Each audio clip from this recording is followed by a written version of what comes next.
Life-changing injury. Medical reporter Dina Bear explains how a local clinic is making progress for patients with quadriplegia.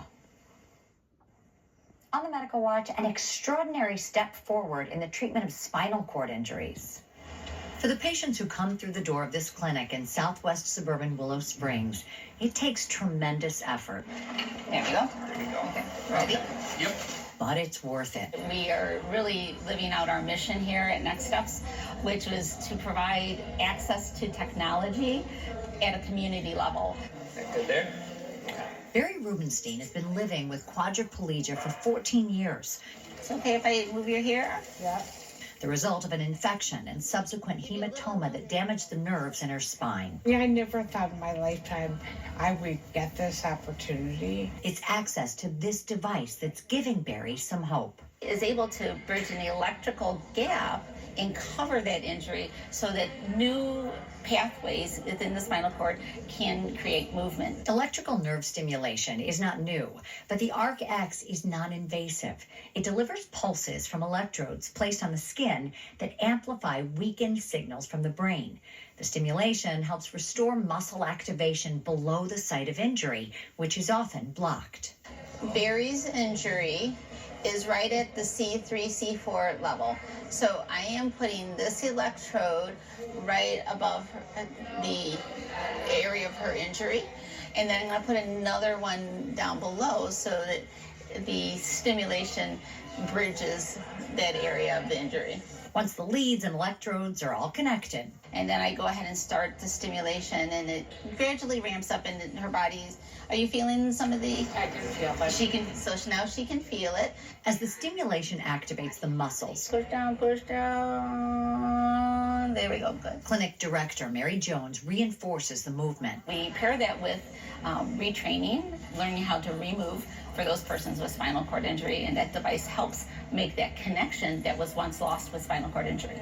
Tell me what you feeling at your shoulder level.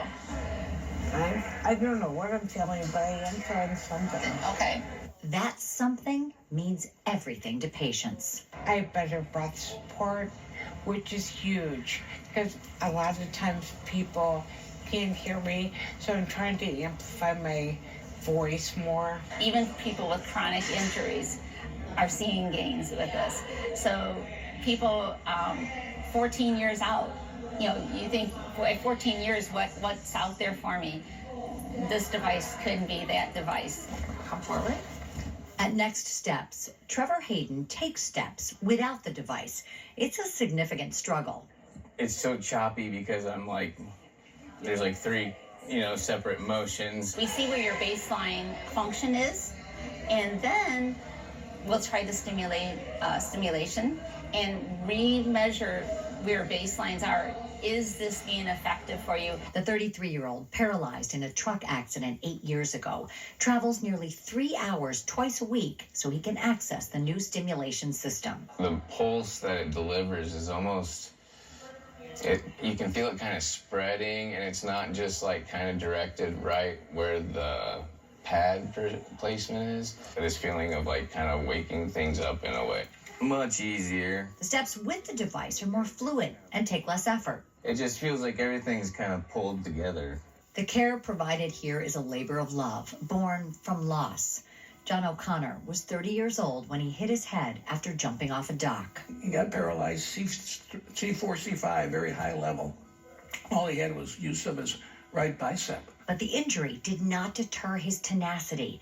In the years following his accident, John worked tirelessly to build a nonprofit clinic that offered fellow patients the most promising treatments. Come on, give it to me.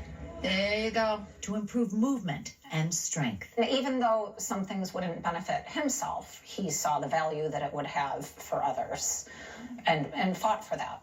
Now, his family continues the fight. John passed away in 2013, 12 years after his injury, due to the secondary effects of his paralysis. We really want to be able to give our patients the most technologically advanced equipment. And at that time, and still to this day, a lot of things are reserved for clinical trials. Not at Next Steps, where technology like the Onward device is up and running for all those who may benefit. To me, it feels like my muscles are like waking up. For a long time, there was nothing. I wish John could be here to see this. This is exactly what he would have fought for. And the fact that we have it now is just really exciting for our patients. And I get emotional about it because there's brilliant people, brilliant scientists out there coming up with these type of devices, and to see it come and change people's lives and being part of that is a really big gift. An at-home unit is in the works. The device maker hopes to have that available in 2026. Back to you.